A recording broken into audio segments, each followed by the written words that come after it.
Hello everyone, welcome to Internet Learning. Hope you all are doing well.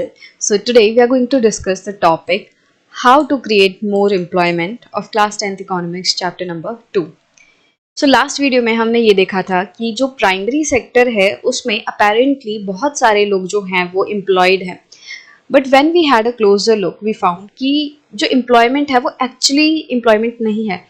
बहुत सारे लोग जो है वो अंडर एम्प्लॉयड है, मतलब कि बहुत सारे लोग ऐसे हैं प्राइमरी सेक्टर में या स्पेसिफिकली एग्रीकल्चर में जहाँ दिखने में तो ये लग रहा है कि लोग काम कर रहे हैं, बट एक्चुअली वो अपने फुल पोटेंशियल पे काम नहीं कर पा रहे हैं, और इसी चीज़ को हम अंडर एम्प्लॉयमेंट या फिर डिस्गाइज्ड अनएम्प्लॉयमेंट कहते हैं।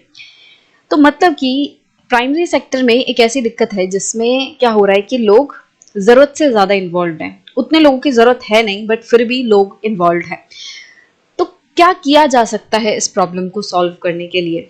किस तरीके से हम इस अंडर एम्प्लॉयमेंट की सिचुएशन से बाहर आ सकते हैं? हम डिस्गाइज्ड अनएम्प्लॉयमेंट को खत्म कर सकते हैं या कम कर सकते हैं? क्या ऐसा किया जा सकता है? तो ये जो सेक्शन है इसी बारे में है कि कैसे हम ज़्यादा से ज़्यादा एम्प्लॉयमेंट क्रिएट करें और बेरोजगारी को कम करें। From the above discussion, we can see that there continues to be considerable underemployment in agriculture. तो पिछले सेक्शन से हमें यह पता है कि जो एग्रीकल्चर है उसमें काफ़ी ज़्यादा अंडर एम्प्लॉयमेंट है। There are also people who are not employed at all. अब ऐसा तो नहीं है कि देश भर में सिर्फ और सिर्फ अंडर एम्प्लॉयमेंट की ही प्रॉब्लम है या डिस्गाइज्ड अनएम्प्लॉयमेंट की ही प्रॉब्लम है, बल्कि बहुत सारे ऐसे भी लोग हैं जो बिल्कुल भी एम्प्लॉयड नहीं है। मतलब कि उनको देख के ही आपको पता चलेगा कि वो एम्प्लॉयड है ही नहीं, वो सिर्फ घर में बैठे हैं, वो नाम के लिए भी किसी काम में इन्वॉल्व नहीं है।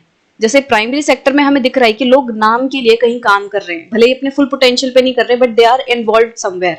बट देश में कुछ ऐसे भी तो लोग हैं ना जो कंप्लीटली अनएम्प्लॉयड है, जो बिल्कुल भी काम नहीं कर रहे हैं, किसी भी तरीके का काम नहीं कर रहे हैं। तो किस तरीके से हम एम्प्लॉयमेंट को बढ़ा सकते हैं?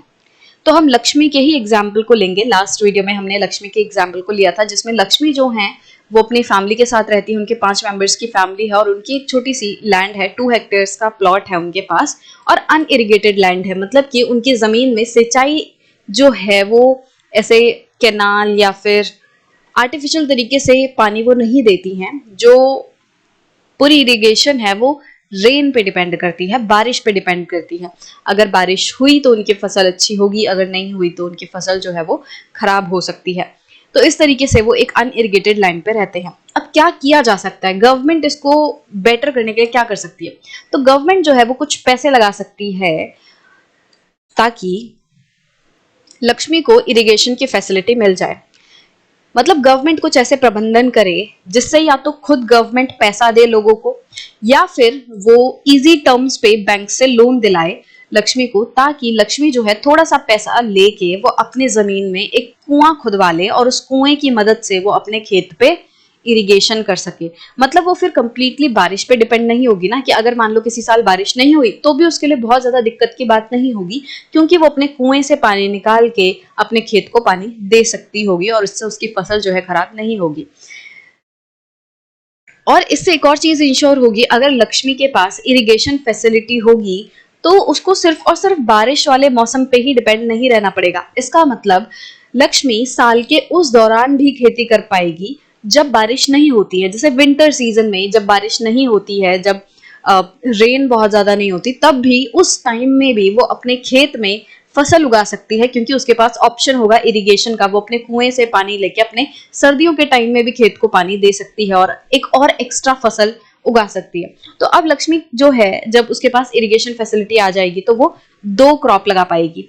अब रबी सीजन में भी, रबी सीजन होता है जैसे विंटर वाला जो सीजन होता है, रबी सीजन में वो एक क्रॉप उगा पाएगी जैसे कि वीट। पहले क्या हो रहा था, पहले बारिश वाले मौसम में जो लक्ष्मी है वो ज्वार की फसल उगाती थी अपने लैंड पे, और सिर्फ वो बारिश पे ही डिपेंड होती थी, तो इसीलिए वो सिर्फ इसी मौसम में एक ही फसल उगाती थी, ज्वार की।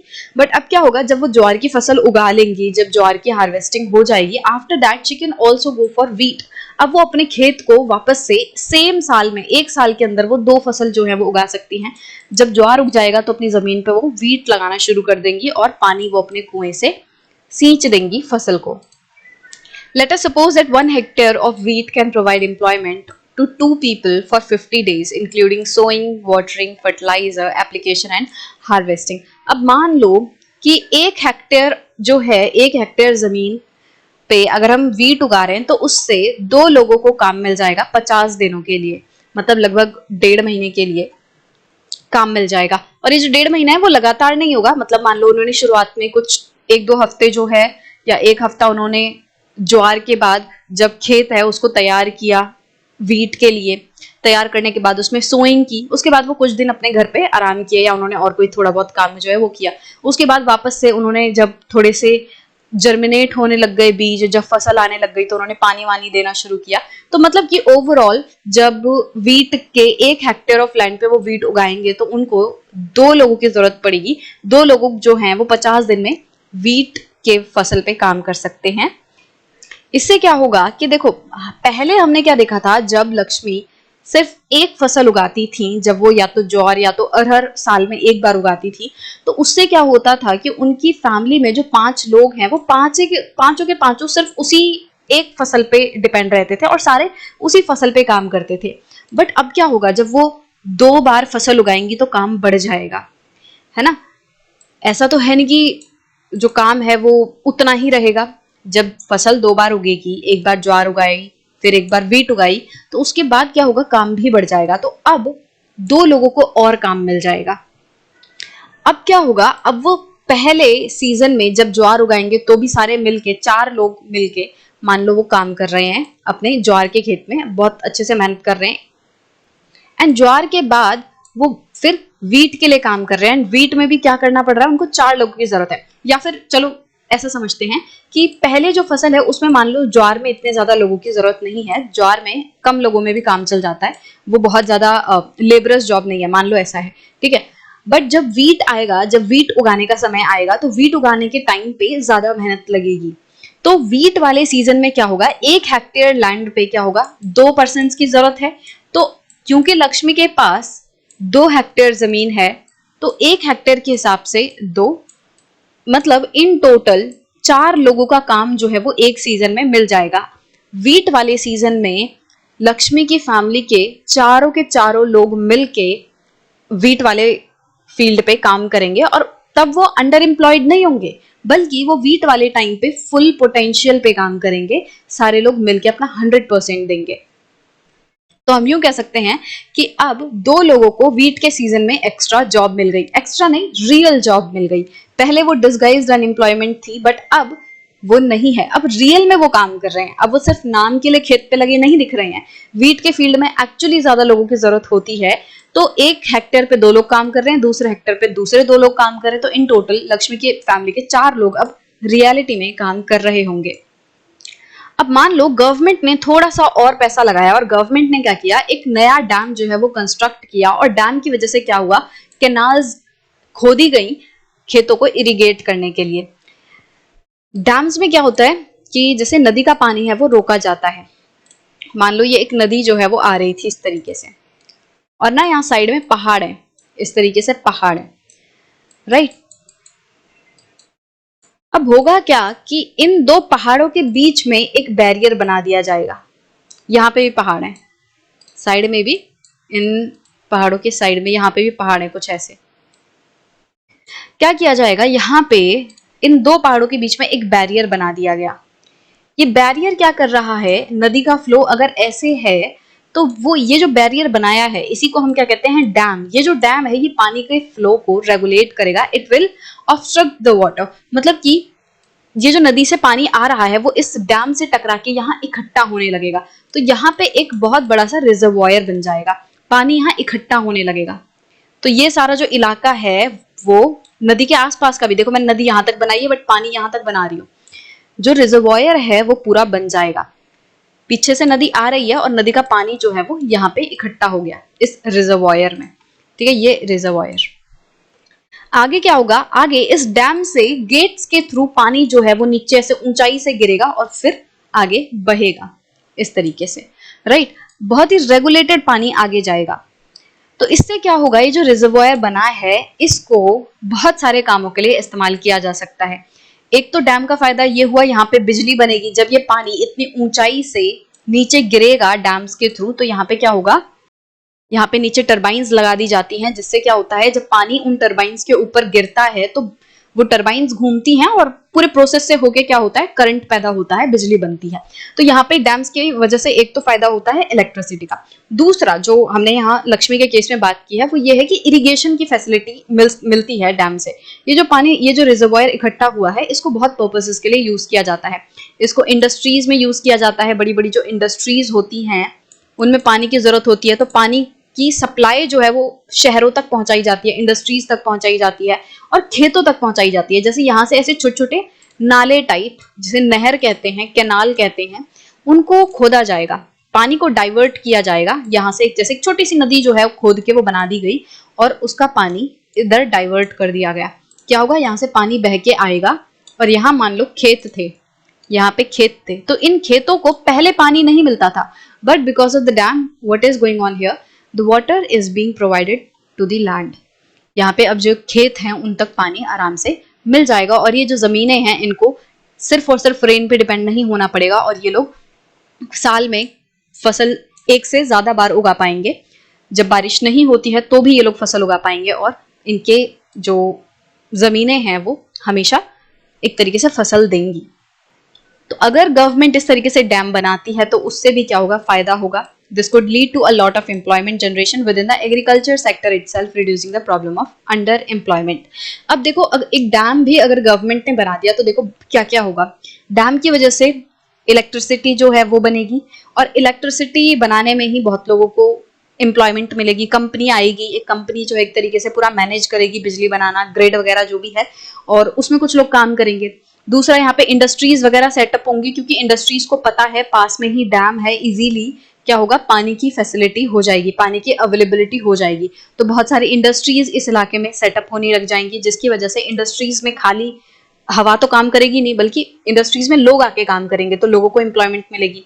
यहाँ पे जो फार्मर्स हैं, पहले वो सिर्फ एक फसल उगाते थे साल भर में, अब वो एक से ज्यादा फसल उगाएंगे तो फार्मर्स की इनकम बढ़ेगी, फार्मर्स को ज्यादा काम मिलेगा, ज्यादा लोग एम्प्लॉयड होंगे। और डैम में और भी काम होते हैं, रिक्रिएशनल एक्टिविटीज होती हैं। जैसे अगर आप कहीं घूमने गए होंगे डैम वगैरह में तो वहां पे नाव, बोटिंग होती है, नाव चलती है ना।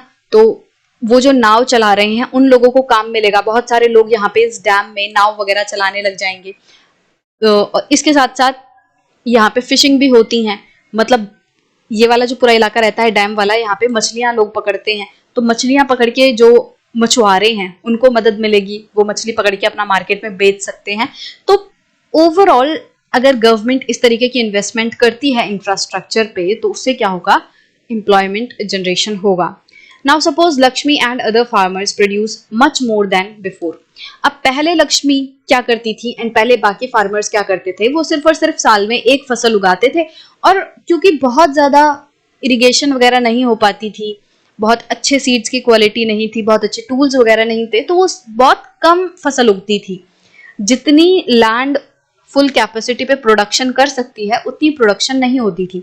तो पहले क्या होता था, एक तो साल में सिर्फ एक बार प्रोडक्शन हो रही है and that too in less quantity, कम क्वांटिटी में होती है।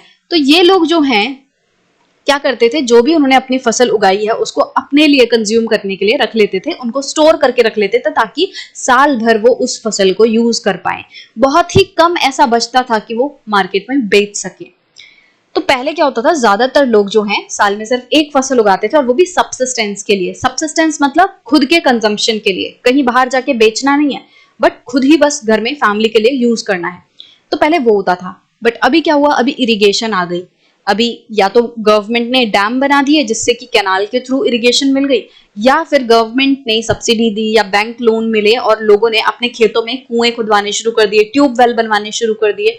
तो उससे क्या हुआ कि जो लोग हैं वो अपने खेतों में सिंचाई कर पाए। तो अब क्या हो रहा है, इरिगेशन के बाद, इरिगेशन फैसिलिटी डेवलप होने के बाद they can grow 2 crops, 2 crop वो साल में उगा पाते हैं।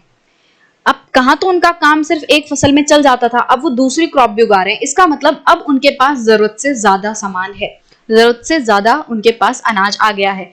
तो एक रीजन तो ज्यादा अनाज आने का ये हुआ कि वो साल में दूसरी फसल उगा पा रहे हैं। दूसरा, अब क्वांटिटी भी बढ़ गई, क्योंकि अभी आगे हम देखेंगे कि धीरे धीरे करके अगर गवर्नमेंट इनको high yielding variety seeds provide कराए, फर्टिलाइजर सब्सिडी पे दे, पेस्टिसाइड्स वगैरह सब्सिडी पे दे, मतलब अगर वो फार्मर्स को इस तरीके से हेल्प करे तो वो अपने खेत पे, सेम पीस ऑफ लैंड पे ज्यादा प्रोडक्शन कर सकते हैं। तो इससे क्या होगा, ओवरऑल जो फार्मर्स है उनकी प्रोडक्शन बढ़ जाएगी। और जब उनकी प्रोडक्शन बढ़ेगी तो वो सारा खुद कंज्यूम नहीं कर पाएंगे, जितना वो खुद कंज्यूम करते हैं उससे काफी गुना ज्यादा प्रोडक्शन होने लगेगी। और जब ज्यादा प्रोडक्शन होगी तो वो क्या करेंगे, फिर वो उसे मार्केट में बेचने के लिए सोचेंगे, ताकि बेच के वो पैसे कमा पाए। वो क्या करेंगे, वो कुछ जितना उनको जरूरत है उतना तो अपने पास स्टोर करके रख लेंगे और एक्स्ट्रा को वो बेच देंगे। For this they may be required to transport their products to a nearby town. और जब बेचने की बात आएगी, जब वो अपने हार्वेस्ट को बेचने जाएंगे बाहर मार्केट में, तो वो अपने कंधों पर तो अनाज को लेके नहीं जाएंगे, उनको एक ट्रांसपोर्टेशन फैसिलिटी की जरूरत होगी, उनको किसी ट्रक की, किसी मिनी ट्रक, किसी ट्रैक्टर की जरूरत होगी, ताकि वो अपने खेतों से अनाज को उठवा के मार्केट तक पहुंचा सके।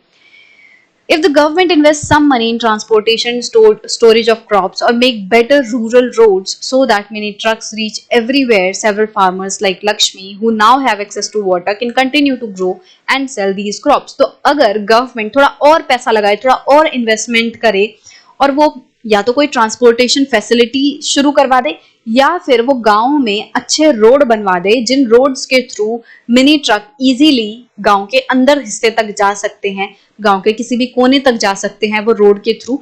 तो क्या होगा, लक्ष्मी जैसे फार्मर जिनकी प्रोडक्शन बढ़ गई है अब इरिगेशन की वजह से, वो हमेशा ज्यादा क्रॉप उगाएंगे और उनको सेल करेंगे। मान लो क्या हुआ, इरिगेशन फैसिलिटी तो आ गई कि अब उनके पास इतना पानी है कि वो साल में 2 फसल उगा सकते हैं। बट दिक्कत क्या हुई कि जब उन्होंने 2 फसल उगाई तो उनके पास ज्यादा प्रोड्यूस हो गया, पर गांव में रोड नहीं थी, गांव में ट्रांसपोर्टेशन फैसिलिटी नहीं थी, कोई भी ऐसा सिस्टम नहीं था जिससे कि ये फार्मर्स अपने एक्स्ट्रा प्रोड्यूस को ले जाके मार्केट में बेच सकें। तो इनका जो ये प्रोड्यूस है, ये जो एक्स्ट्रा सामान था, वो रखा रखा सड़ गया, वो खराब हो गया। कोई स्टोरेज फैसिलिटी नहीं थी, कोई गोदाम नहीं थे जहां पे अनाज को स्टोर किया जा सकता है।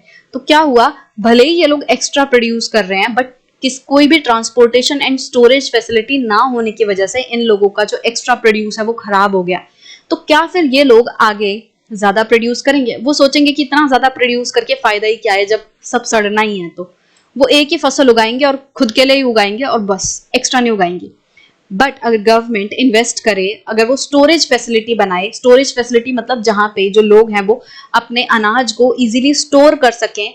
कभी कभी जैसे होता है ना कि कोई बायर नहीं मिल रहा है, अगर उनके अनाज को खरीदने वाला पर्सन नहीं मिल रहा है, तो फार्मर क्या करे, तो कुछ टाइम तक वो अपने सामान को, अपने अनाज को एक जगह पे स्टोर कर सकता है जहां पे वो सीलन और कीड़े मकोड़े उन सबसे बचा रहेगा।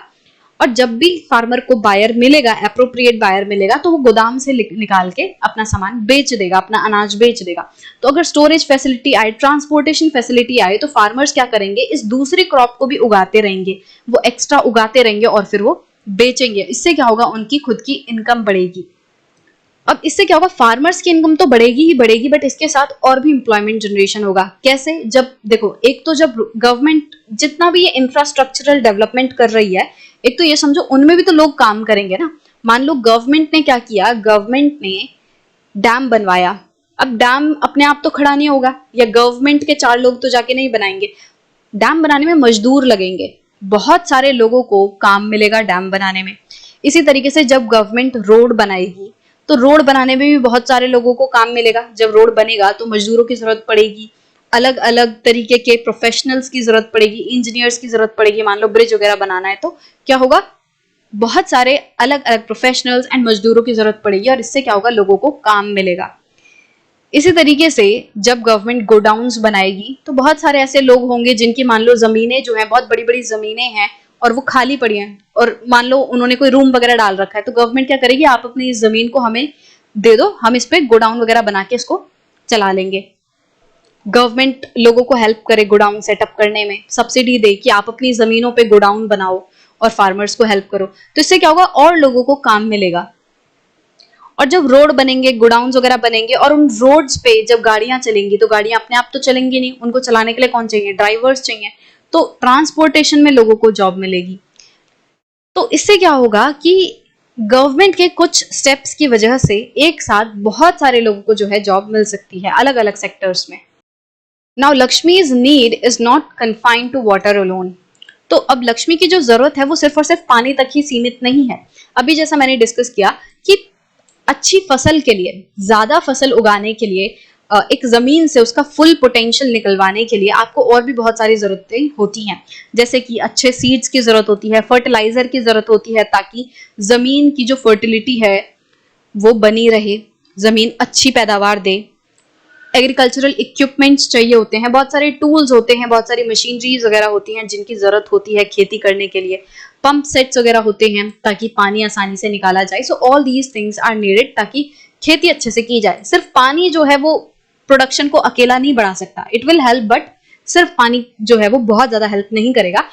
बाकी सारी चीजों की, अच्छे सीड्स, फर्टिलाइजर्स, एग्रीकल्चरल इक्विपमेंट्स वगैरह, इनकी भी जरूरत है। Being a poor farmer she can not afford many of these. अब क्योंकि लक्ष्मी जो है वो एक गरीब फार्मर है तो वो ये सारी चीजों को अफोर्ड नहीं कर सकती। चलो जैसे तैसे करके बैंक से लोन लेके उसने अपने यहाँ पे एक कुआं खोद लिया, उसने अपने यहाँ पे एक ट्यूबवेल बनवा दिया जिससे कि वहां पे इरिगेशन की फैसिलिटी जो है वो आ गई। But what about the other things, ये जो सीड्स वगैरह हैं उनको कहाँ से लाएगी? और ये सारी चीजें महंगी होती हैं, फर्टिलाइजर के लिए पैसा देना पड़ता है, एग्रीकल्चरल इक्विपमेंट्स, मशीनरीज वगैरह महंगी आती हैं। तो क्योंकि लक्ष्मी जो है वो एक गरीब परिवार से हैं, उनके पास इतना पैसा नहीं है कि वो ये सारी चीजें खरीदें और अपनी प्रोडक्शन को बढ़ा सकें। So she will have to borrow money from money lenders and pay a high rate of return और इंटरेस्ट। अब क्या होगा कि अगर लक्ष्मी को फैसिलिटी तो मिल गई इरिगेशन की, पर और भी तो ज्यादा प्रोडक्शन करनी है ना।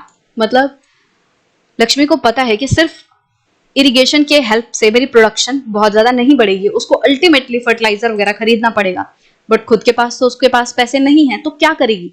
वो लोन लेगी, वो मनी लैंडर्स वगैरह से लोन लेगी। और अगर वो साहूकार मनी लैंडर्स से लोन लेगी तो मनी लैंडर्स जो है वो बहुत ज्यादा इंटरेस्ट चार्ज करते हैं, वो बहुत महंगे दामों पर लोन देते हैं। और इससे क्या होगा कि अगर लक्ष्मी ने उस मनी लैंडर से लोन लिया तो वो एक डेट ट्रैप में फंस सकती है, उसको बहुत ज्यादा इंटरेस्ट देना पड़ेगा अपने लोन पे। तो अब लक्ष्मी को गवर्नमेंट कैसे मदद कर सकती है? If the local bank gives her credit at a reasonable rate of interest she will be able to buy all these in time and cultivate her land. क्या होगी, मान लो गवर्नमेंट ने छोटे छोटे बैंक्स वगैरह सेटअप कर दिए हैं हर गांव में, हर डिस्ट्रिक्ट में, हर इलाके में जो है बैंक्स दिखते हैं। और बैंक्स जो हैं वो बहुत इजी टर्म्स पे, मतलब कि सस्ते दामों पर, कम रेट ऑफ इंटरेस्ट के साथ गरीबों को, फार्मर्स को लोन देते हैं। तो लक्ष्मी इसी तरीके से एक लोकल बैंक से सस्ते दामों पर लोन ले लेगी, टाइम से उसको लोन मिल जाएगा, कम इंटरेस्ट पे लोन मिलेगा तो उसको बहुत ज्यादा इंटरेस्ट देने की जरूरत नहीं पड़ेगी, तो लक्ष्मी के लिए अच्छी बात है। टाइम से लोन लेने के बाद वो अपनी जमीन पे कल्टीवेशन शुरू कर सकती है, वो अपना फर्टिलाइजर, सीड्स, ये सारी चीजें खरीद के अपनी कल्टीवेशन शुरू कर सकती है। तो इससे क्या होगा, एक तो मनी लैंडर जो है वो बहुत ज्यादा उत्पीड़न करते हैं लोगों का, बहुत एक्सप्लॉइटेशन करते हैं, तो उससे लक्ष्मी जो है बच जाएगी, क्योंकि बैंक से लोन लेना फिर भी सेफ रहता है। ठीक है, बैंक से अगर लक्ष्मी लोन लेगी तो इतना अत्याचार उसके साथ नहीं होगा, अच्छे से वो पैसा लोन ले सकती है और कम पैसे उसको एज इंटरेस्ट देने पड़ेंगे। This means that along with water, we also need to provide cheap agricultural credit to the farmers for farming to improve. तो इसका मतलब ये हुआ कि पानी के साथ साथ, मतलब इरिगेशन फैसिलिटी के साथ साथ, हमें फार्मर्स को चीप एग्रीकल्चरल क्रेडिट भी देना है, मतलब खेती करने के लिए सस्ता लोन देना है। देखो, लोन का सस्ते होने का मतलब इंटरेस्ट होता है, जो ये रेट ऑफ इंटरेस्ट की बात कर रहे हैं, eight a reasonable rate of interest. मतलब अगर किसी ने आपसे पैसे लिए कि भाई मेरे को कुछ दिन के लिए 100 रुपए उधार दे दे, फॉर एग्जाम्पल उसने बोला कि चलो 100 रुपए मुझे 1 महीने के लिए उधार दे दो, मैं आपको 1 महीने बाद लौटा दूंगा। तो आप बोलोगे कि अरे 1 महीने बाद या 1 साल बाद 100 रुपए जो हैं वो सिर्फ 100 नहीं रह जाएंगे, मतलब 100 रुपए की कीमत घट जाएगी। आपने देखा होगा चीजों के प्राइस बढ़ते हैं। आज अगर पार्ले जी के पैकेट का जो प्राइस है फॉर एग्जाम्पल 5 है, ठीक है, आज 5 रुपए में एक इतनी पैकेट आ पाती है, तो कल क्या होगा? कल 1 या 2 साल बाद, वैसे और ज्यादा टाइम लगता है, या 10 साल बाद, 20 साल बाद क्या होगा, ये जो पैकेट है वो छोटी हो जाएगी, या सेम पैसों में मैं उतना सामान नहीं खरीद पाऊंगी जितना मैं पहले खरीद पाती थी। अगर आज मैं 100 रुपए में 10 पेन खरीद पा रही हूं, तो हो सकता है कि आज से 10 साल बाद, 1 साल बाद इन चीजों का प्राइस बहुत ज्यादा बढ़ जाए और मैं 100 रुपए में सिर्फ और सिर्फ 5 पेन खरीद पाऊं। इसका मतलब क्या है, मेरे 100 रुपए की कीमत घट गई। मैं आज 100 रुपए में 10 पेन खरीद सकती हूँ। सेम पेन आज से 1 साल बाद मैं सेम पेन सिर्फ 5 खरीद पाऊंगी 100 रुपए में। इसका मतलब मेरे 100 रुपए की कीमत बढ़ गई, कीमत घट गई, सॉरी घट गई, कम हो गई। कहाँ तो 100 रुपए में मेरे को 10 पेन मिलते थे, बट अब सेम 100 रुपए में मुझे सिर्फ 5 पेन मिल रहे हैं। इसका मतलब मेरा पैसे की कीमत घट गई है। इस कीमत को, घटी हुई कीमत को कंपनसेट करने के लिए हम इंटरेस्ट चार्ज करते हैं कि आज अगर मैं आपको 100 रुपए उधार पे दे रही हूं, तो इसका मतलब ये है कि जब आप मुझे लौटाओगे तो मेरे 100 रुपए की कीमत सेम नहीं रह जाएगी। तो आपको मुझे उस कीमत को, उस लॉस को कंपनसेट करके देना पड़ेगा। तो जो लॉस कंपनसेट करके दिया जाता है वो इंटरेस्ट के रूप में दिया जाता है कि ठीक है भाई, अगर आज मैं तुम्हें 100 रुपए दे रही हूं एज उधार, तो 1 साल बाद, मान लो 1 साल बाद क्या करेंगे, मैं 10% इंटरेस्ट पे तुमसे इंटरेस्ट चार्ज करूंगी कि 1 साल बाद तुम मुझे सिर्फ 100 रुपए नहीं दोगे, बल्कि इस पे 10% इंटरेस्ट भी दोगे। It means in total you will give me 110 rupees back. इसका मतलब कि जो मेरे पैसे की कीमत होगी वो आज अगर 100 रुपए है, तो कल घट के उसकी कीमत कम हो जाएगी, और उस कीमत जो कम हुई है उसको कंपनसेट करने के लिए आपने मुझे एक्स्ट्रा इंटरेस्ट दे दिया। तो बेसिकली इस तरीके से इंटरेस्ट का जो सिस्टम है वो काम करता है। आई होप कि आपको समझ आया होगा। नहीं भी समझ आया तो बस इतना समझ लो कि जो जब लोन दिया जाता है तो उस पर कुछ पैसा चार्ज किया जाता है आपको। अगर मैंने आप 100 रुपए दिए हैं, तो बदले में जब आप पैसे लौटाओगे तो आप 100 नहीं, 110 रुपए जो है वो लौटाओगे। तो ये 10 रुपए जो है वो एक्स्ट्रा इंटरेस्ट है। अब मैंने 10 रुपए मांगे, ठीक है, मान लो कोई बोले कि नहीं नहीं नहीं नहीं, 10 रुपए काम नहीं चलेगा, आपको एक्स्ट्रा मुझे 50 रुपए देने पड़ेंगे। तो आज मैं अगर 100 रुपए दे रहा हूं, तो 1 साल बाद आपको 150 लौटाने पड़ेंगे। तो ये 150 मतलब 50 रुपए एक्स्ट्रा दे रहे हो आप, तो ये महंगा हुआ ना। आपको ज्यादा बेहतर किससे पड़ेगा, इससे पड़ेगा जहां पे आपको सिर्फ 10 रुपए एज इंटरेस्ट देना पड़ रहा है, और जो पर्सन आपसे 50 रुपए एज इंटरेस्ट चार्ज कर रहा है, इसका मतलब वो बहुत महंगा लोन है। तो वही चीज है कि जो साहूकार है ना, वो कुछ इस तरीके से पैसे चार्ज करता है। मनी लैंडर 100 रुपए पे 150 रुपए इन टोटल मांगेगा, 100 रुपए पे 50 रुपए का इंटरेस्ट मांगेगा कि 150 रुपए मुझे वापस करना। बट बैंक एक reasonable interest of rate of interest पे चार्ज करता है कि ठीक है, आप 10% जो है वो दे देना इंटरेस्ट। इस तरीके से लोग, जो फार्मर्स हैं, उनके लिए फायदेमंद क्या रहता है, बैंक रहता है। और जो चीप एग्रीकल्चरल क्रेडिट है वो बहुत ज्यादा जरूरी है, ताकि फार्मर्स जो हैं वो मनी लेंडर्स के पास ना जाके टाइम से अपने बैंक से लोन लेके अपनी खेती शुरू कर सकें। Another way by which we can tackle this problem is to identify, promote and locate industries and services in semi-rural areas where a large number of people may be employed. अब दूसरा जो हम काम कर सकते हैं एम्प्लॉयमेंट को बढ़ाने का, वो क्या कर सकते हैं कि हम सेमी रूरल एरियाज, ऐसे एरियाज जो कि ना कि रूरल हैं और ना ही वो अर्बन एरियाज हैं, वो इन दोनों के बीच का एक इलाका है। वो पूरे तरीके से गांव वाला इलाका भी नहीं है, थोड़ी बहुत डेवलपमेंट वहां हो चुकी है, और वो इतना भी डेवलप नहीं हुआ है कि आप उसे अर्बन एरिया ही कह दो। तो ये उन दोनों के बीच का एरिया है।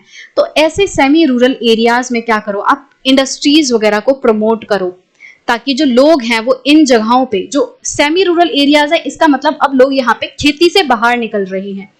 खेती के अलावा इन जगहों पे लोग दूसरे चीजों में भी काम कर रहे हैं। तो सेमी रूरल एरियाज में लोगों को प्रमोट किया जाए, उनको उकसाया जाए, उत्सुक किया जाए कि वो वहां पे इंडस्ट्रीज लगाएं, वहां पे छोटी छोटी इंडस्ट्रीज लगाएं, और उन इंडस्ट्रीज में नए नए सामान जो है वो प्रोड्यूस हों। और इन इंडस्ट्रीज के सेटअप होने की वजह से क्या होगा, बहुत सारे लोगों को काम मिलेगा। उन इंडस्ट्रीज में बहुत सारे लोग जो हैं काम करेंगे और एम्प्लॉयमेंट बढ़ेगी। For instance, suppose many farmers decide to grow arhar and chickpea pulse crops. Setting up a dal mill to produce and process these and sell in the cities is one such example.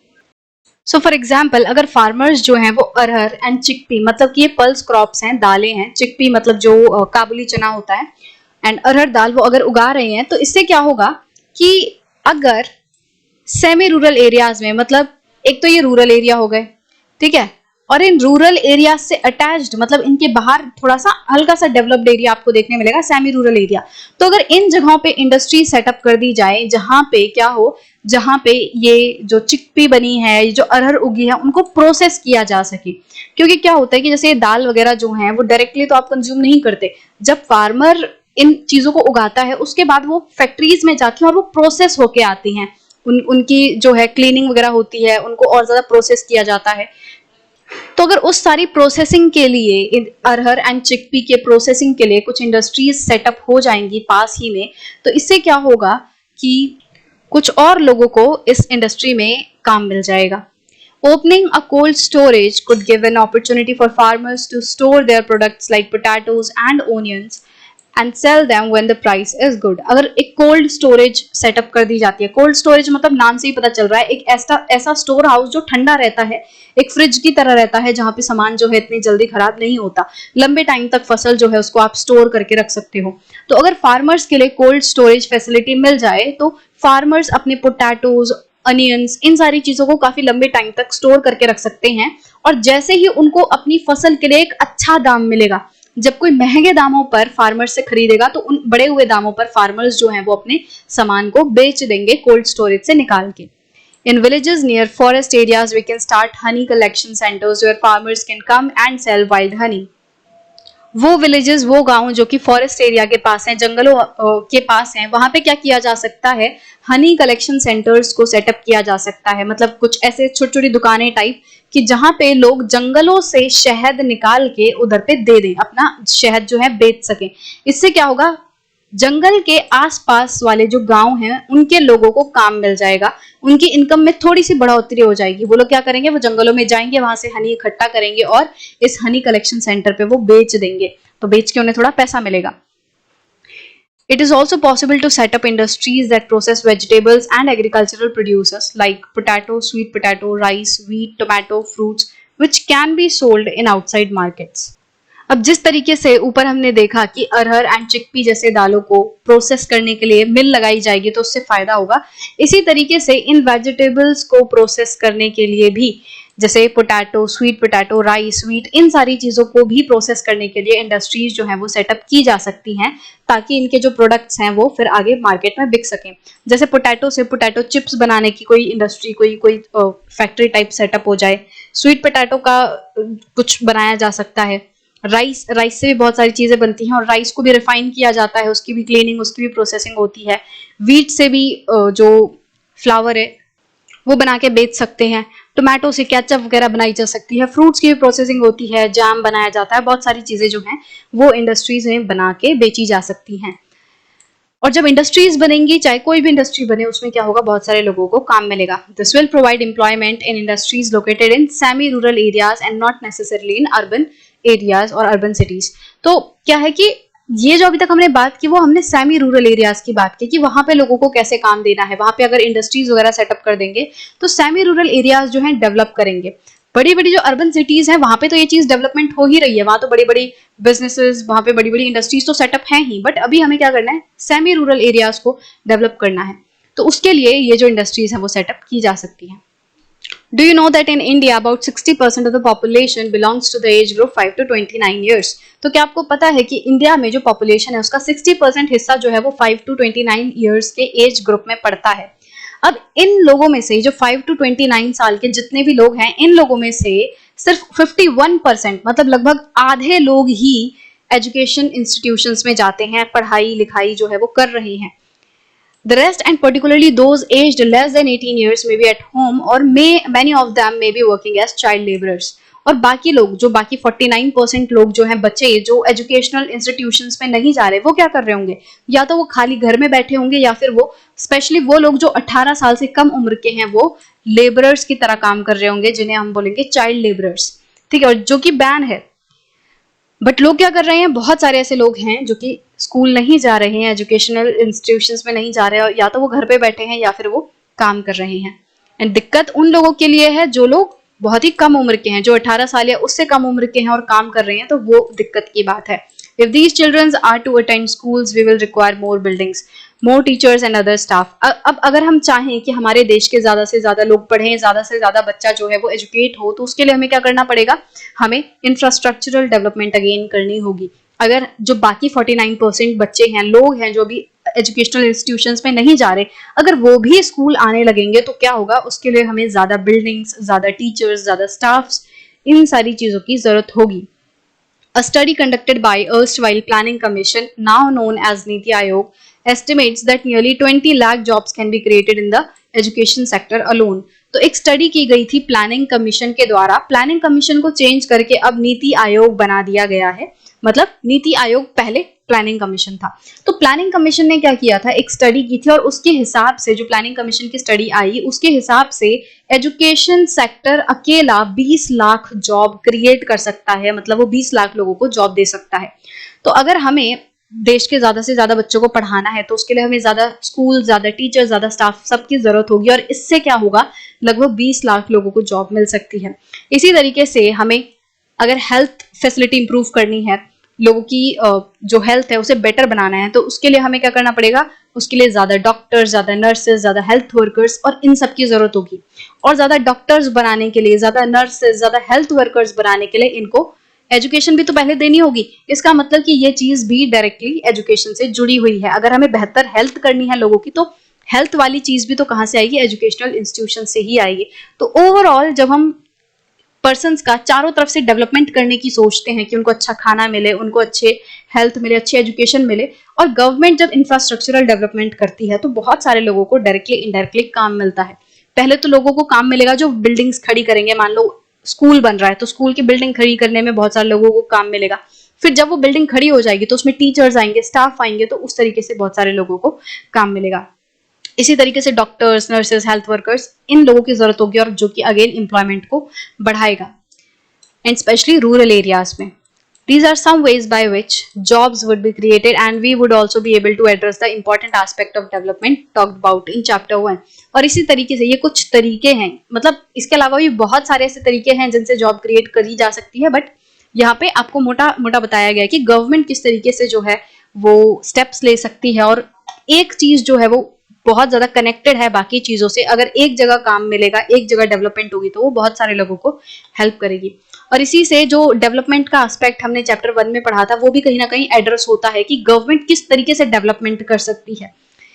जब government irrigation वगैरह लाएगी तो अच्छी खेती होगी, अच्छी खेती होगी तो जो फार्मर है उसकी अच्छी इनकम होगी। अच्छी इनकम अगर उस फार्मर की होगी, मान लो लक्ष्मी ने क्या किया, लक्ष्मी ने इरिगेशन फैसिलिटी आई, उसने कुआं वगैरह जो है वो लगाया बैंक के मदद से, या डैम से जो कैनाल आई थी उसकी मदद से उसके खेत में सिंचाई हो गई।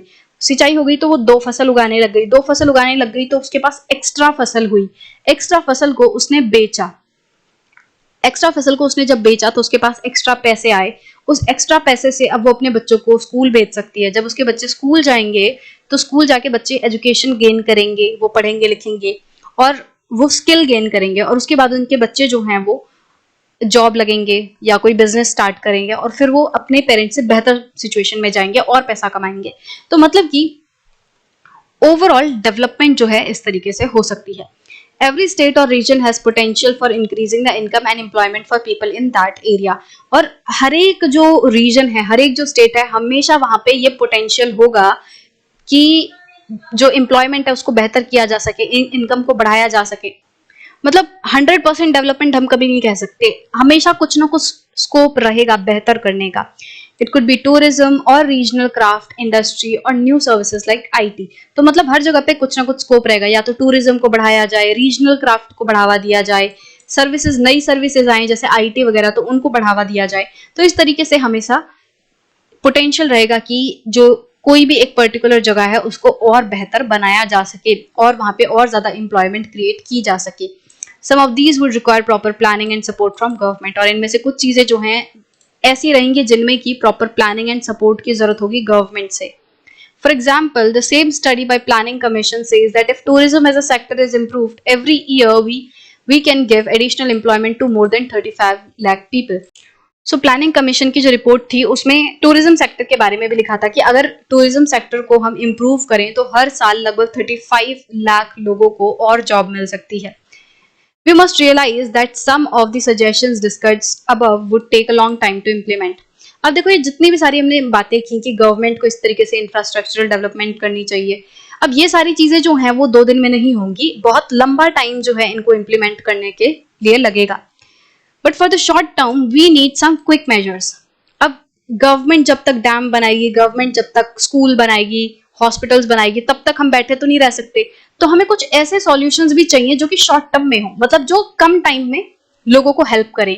Recognizing this, the central government in India made a law implementing the right to work in about 625 districts of India. और इसी चीज को ध्यान में रखते हुए, मतलब शॉर्ट टर्म में लोगों को हेल्प करने के लिए कि चलो एक तरफ तो हमने लॉन्ग टर्म जो प्रोजेक्ट्स हैं वो चलाए हुए हैं, डैम वगैरह बनवा रहे हैं, बड़े बड़े स्कूल वगैरह बनवा रहे हैं, तो एक तरफ तो वो चलता रहेगा. बट जब तक ये सारी चीजें होती हैं तब तक क्या किया जाए, तब तक के लिए मतलब शॉर्ट टर्म के लिए लोगों को गवर्नमेंट ने क्या किया, एक लॉ इम्प्लीमेंट किया राइट टू वर्क का. राइट टू वर्क जो है, इस लॉ को इंडिया के 625 डिस्ट्रिक्ट मतलब पूरे भारत भर में इसको इम्प्लीमेंट किया गया. और इसको क्या बोला गया, it is called Mahatma Gandhi national rural employment guarantee act 2005. Short में इसे मनरेगा बोला जाता है. तो जो मनरेगा है ये क्या है, लोगों को जॉब देने की स्कीम है, एक तरीके से एक ऐसा प्रोग्राम है गवर्नमेंट का जो कि अनएम्प्लॉयमेंट को कम करता है, जो कि लोगों को काम देने का काम करता है. Under Manrega 2005, all those who are able to and are in need of work in rural areas are guaranteed 100 days of employment in a year by the government. तो मनरेगा के तहत क्या होता है, वो सारे लोग जो काम करने के लायक हैं और जिनको काम की जरूरत है, जो इच्छुक हैं काम करने के, वो भी रूरल एरियाज में, उन लोगों को 100 दिन का गारंटीड वर्क मिलता है एक साल में. तो गवर्नमेंट क्या करती है, गवर्नमेंट कहती है कि किसी भी गांव में अगर कोई ऐसा पर्सन है जो कि काम करने का इच्छुक है, जिसको काम करना है और उसको काम नहीं मिल रहा, तो वो गवर्नमेंट के पास आ सकता है, वो मनरेगा के पास अपना नाम जो है वो दर्ज करवा सकता है कि मुझे काम करना है. और जो उस गांव की मनरेगा है वो हेल्प करेगी, किस लिए, उस पर्सन को 100 दिन का काम देने के लिए. और अगर उसको काम नहीं दिया जाता है, अगर सरकार फेल हो जाती है उस पर्सन को काम देने में, मान लो कोई पर्सन जो है गया, गांव वाले जो अथॉरिटीज है उनके पास बोलने के लिए गया कि मुझे मनरेगा के तहत 100 दिन का काम चाहिए, और उसको नहीं प्रोवाइड किया गया, उसको अगर काम नहीं दिया गया, तो उसको बेरोजगार भत्ता भी मिलेगा, मतलब उसको अनएम्प्लॉयमेंट अलाउंस मिलेगी कि आपको हम काम नहीं प्रोवाइड करा पाए, तो 15 दिन के अंदर अंदर अगर काम नहीं प्रोवाइड किया तो उसके बाद उसको बेरोजगारी भत्ता मिलेगा. मतलब काम ना प्रोवाइड कराने के लिए गवर्नमेंट उसको कुछ पैसे देगी कि कोई बात नहीं, हम तो तुम्हें काम नहीं प्रोवाइड करा पाए, बट आप ये थोड़ा अलाउंस रखो, इससे आपका थोड़ा हेल्प हो पाएगी.